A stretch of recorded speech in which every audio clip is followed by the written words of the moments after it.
morning, students. Myself, Rashmin sir, teaching English to the students of 9 to 12 standards in English medium. Students, we were doing the figures of speech of the poem An Elementary School Classroom in a Slum. We have already finished half of the poem. Now we move on to the next page. So next page, first line, a narrow street sealed in with a lit sky. A figure of speech over there, you can easily make out a narrow street sealed. S sound is repeated through the words street and sealed. So the figure of speech over there, you can easily say it is alliteration. Okay, in with a lit sky. Lit sky means very dull and dark sky. So lit sky refers to that situation. So dark cannot be, sky cannot be of lead color. But because of the smoke and other things, the children of this slum are not able to see the clear sky. That's why sky is compared with the lit sky. So that is metaphor. Then we move on to the next line. Far, far from rivers, caves and stars of words. So students, the figure of speech over here from the beginning only you can make out far, far, repeated 2 times. So it is repetition. Far, far from. F sound is repeated, so it is alliteration as well. And students, it is also paradox. Paradox, it says that this children's world is very much far from the rivers, caves and stars of the worlds. But if we think deeply, we can be sure. Now they can go to Sabarmati river. So you might ask them, sir, how can it be far from these rivers? But all the time they will not spend at Sabarmati river. They will have to come back and stay in their slum. So that way it is what? Paradox. Okay, their world is only their limited locality. So it is paradox. Now next line, surely Shakespeare is wicked, the map a bad example. Okay, surely Shakespeare is wicked. If you take only that much line, then S sound is repeated. Surely and Shakespeare. So it is alliteration. And Shakespeare is wicked. Now Shakespeare was a great man, okay, the greatest dramatist. He is also known as the world poet. Okay, so how can he be wicked? But the way he has described in his place the royal life, the people of characters, royal characters, they are not matching with the characters or the real life people of this slum area. And that's why for them Shakespeare looks wicked. कि तुम जो बता रहे हो अपने drama में, हमारे life में तो ऐसा कुछ है ही नहीं, हमारे एरिया में ऐसा कोई बंदा नहीं है. That's why it is paradox. Shakespeare is not wicked, but if you think deeply, then for these people he looks wicked. And the map a bad example with ships and sun. So in the map you find what? Ships and sun and like that civilized world. So that is also a bad example for them. So students, here again the figure of speech is alliteration, the word ships and sun. Okay, S sound is repeated. The map a bad example for them, the map is bad example, so it is paradox also, because they in that world map they cannot find their map, the map of their slum area. So that is also paradox. Then, and love tempting them to steal for lives that slyly turn in their cramped holes. Cramped holes means they are congested houses in slum area. So they are compared, those words suggest the congested houses. Cramped hole words are used for their congested houses in slum area. So that is metonymy.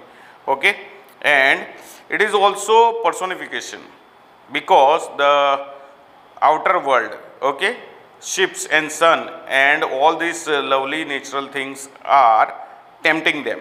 Now those things are given the human quality of tempting. So that's why it is what? Personification. To steal for lives that slyly turn in their cramped holes. Again you see that there the sound is repeated, so it is alliteration.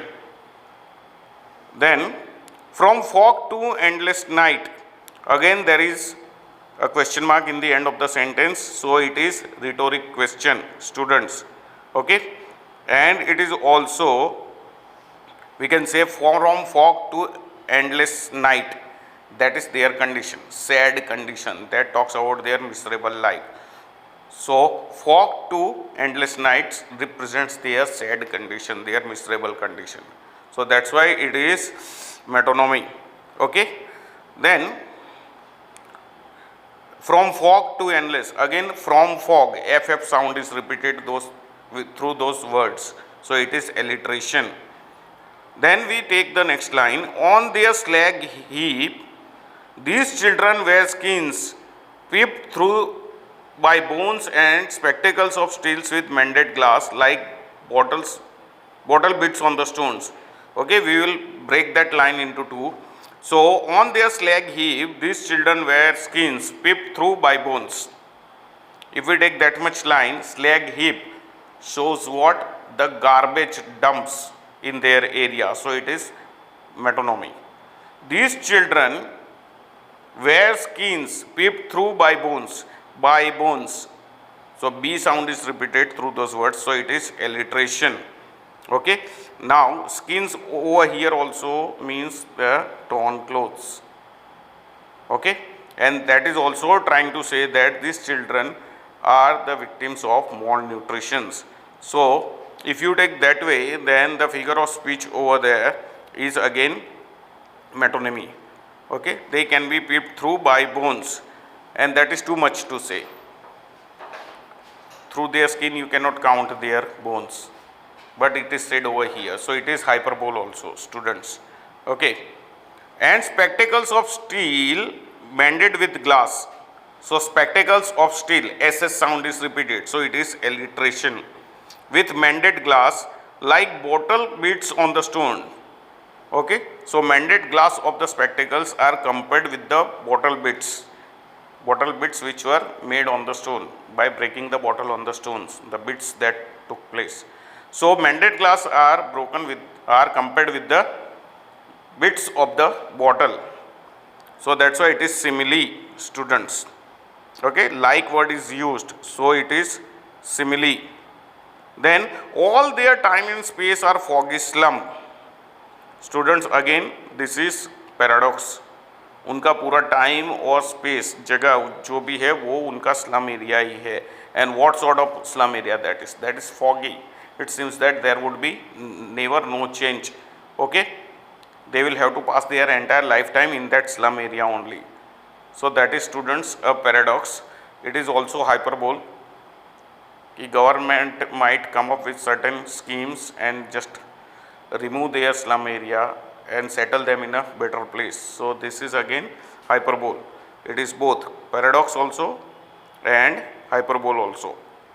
All of their time and space are foggy slum. Here time and space also refer to their lifetime. So that is metonymy also.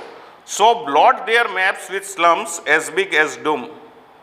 So blot their maps with slums as big as doom. So word as is repeated. So it is repetition.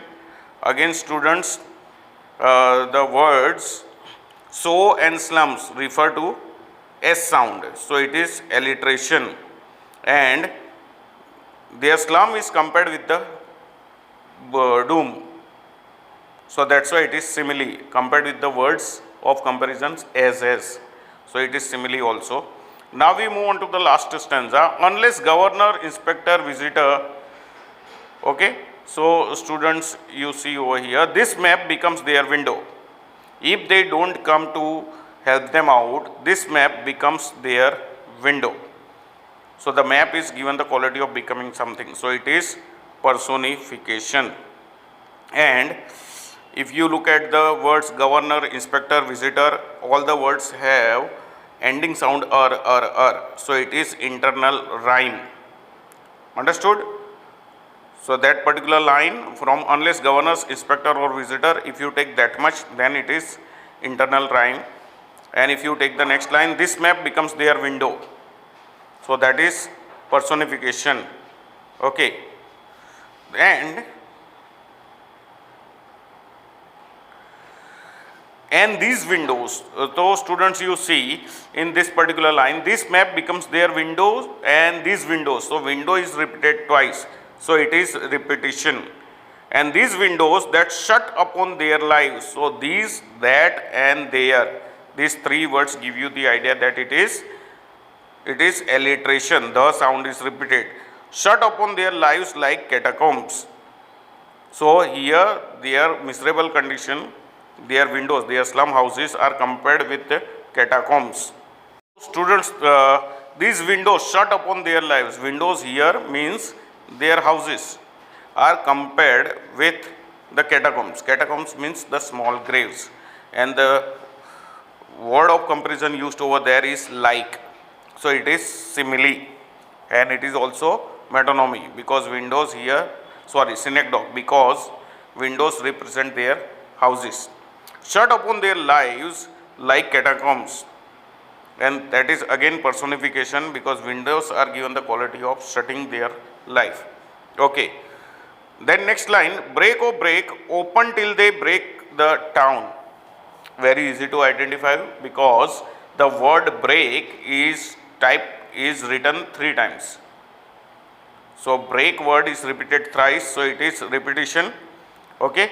And the word O suggests that it is, even though exclamation mark is not given, but the sentence is exclamatory. Okay. Break, oh break, open.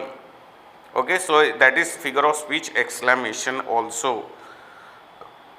And O sound is repeated through the words O and open. So that's why it is, then the sound also is repeated through the words they and the. So you can say it is also alliteration. Now we move on to the next line. And show the children to green fields. Okay. So here green fields means the civilized world. So that's why it is metonymy. Green fields indirectly talks about the civilized world. And show the children to green fields. Now whom it is told, that line? It is told to all the people who are ready to help them out. So that's why it is apostrophe. Who will show them? Who will show these children the civilized world? Anybody. So that's why it is apostrophe. And make their world run azure on gold sands. Then who will make their world? So you show them, you take them to the civilized world, and this way you make their world. So that is again apostrophe, because it is told to the absent people, anybody. It is applicable to anybody. And make their world run azure on gold sands. Gold sands here means the unpolluted sea and beaches. So that's why it is metonymy. Then, and let their tongues run naked into books. So again it is addressed to all the people. So it is apostrophe. Again, students, here you see tongue is a body part. So that's why it is synecdoche. Run naked into the books. Into the books, here it talks about the education. Let them get the education with full freedom. So that is also suggestive. इसलिए so that's why students, it is over here representing the education. So it is metonymy. The white and green leaves. The white and green leaves means the natural world. So that is also metonymy. Okay. Apart from that, let me see. Let their tongues run naked into books. So again, students, tongue, if we take the literal meaning, tongue cannot run naked. So tongue is given the quality of running naked. So it is personification. Open, green leaves open. Then last line, history theirs, whose language is the sun. So who have got all the freedom. So here, students, the figure of speech is hyperbole. There are many who get all these facilities. Then also they have not reached a particular status in life. Okay? As those children are not getting any facilities, they are considered underprivileged. There are other people who are getting all the facilities. Then also they are not passing the exams. They are not getting the degrees. So here, this sentence is too much to say that history theirs whose language is the freedom, who have got the freedom to study, they have made the history. Not all the people. Few have made it. That you can be sure. Okay? And here, language is also, students. So open history theirs whose language is the sun. So that would be, as I told you, students hyperbole. That particular figure of speech is hyperbole. Okay. With that we complete all the figures of speech. If you find any other figure of speech, just to see that it is perfectly suitable according to the rules of the figures of speech. Most of the figures of speech I have told you over here, so it must be clear with you now. Now just look at the question answers. Here only options are given. Tick the item which best answers the following. First one, the tall girl with her head weighed down means the girl is ill and exhausted, has her head bent with shame, has untidy hair. No, it is the first one. Is ill and exhausted. As I told you, sad, she was sad. The paper swimming boy with rat's eyes means the boy is very thin, hungry and weak.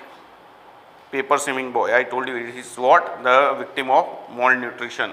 Then C, the stunted unlucky heir of twisted bones means the boy has inherited some disability from his father. Okay.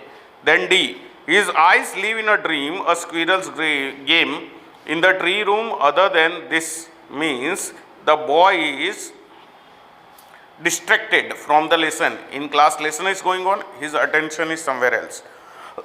Okay. So the boy is distracted by the squirrel's game.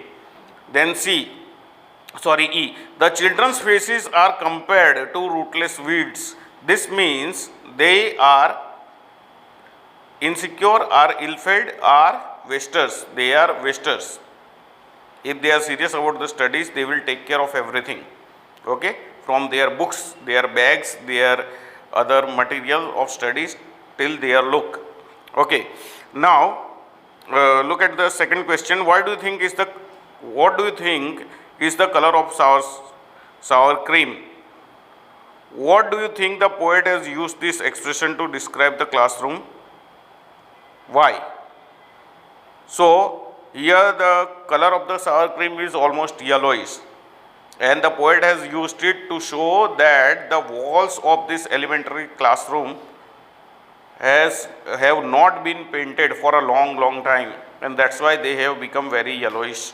That's why poet has used this particular expression sour cream to compare the walls of the classroom with their color, with the yellowish color. The walls of the classrooms are decorated with the pictures of Shakespeare's building with domes, world maps and beautiful valleys. How do these contrast with the world of these children? So in the entire poem we find that these children are ill-fed. Okay, they don't get all the facilities, they don't get even enough food, many of them are disfigured or they are the victims of malnutrition.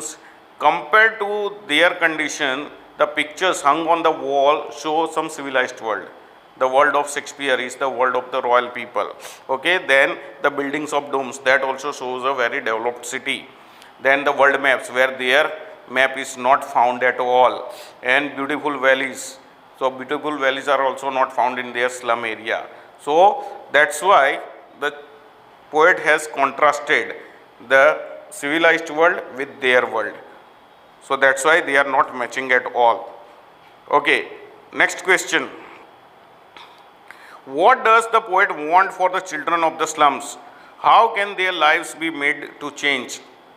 So poet has described in the entire poem the condition, miserable life of the slum children, but in the last stanza he has drawn our attention. If any governor, any inspector or any social worker or any big leader comes and does something for them to bring them out of their slum area, then only their condition will improve. Otherwise they will continue to live the same life. So to bring them out of their condition, the government must come up with certain schemes. Some governor or some person of status must do something for them, as Modi is building the houses for this slum area.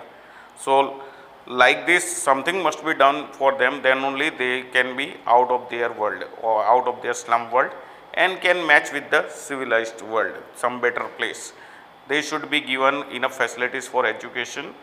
Okay, and more other facilities to go ahead in the life, then only their slum life can end. Otherwise, they will continue to live in the slum world only. If they are brought out of their slum area, then only they might make history. Okay. So, students, all those are the answers of these questions. Kindly study them once again. Pay attention to the figures of speech. Once again, I am telling you, students, because it is the question of 3 marks, you just have to identify the proper figure of speech. We have done all with you. So, students, next time when we meet, most probably we will take your third lesson from the same book. Till then, have a good day.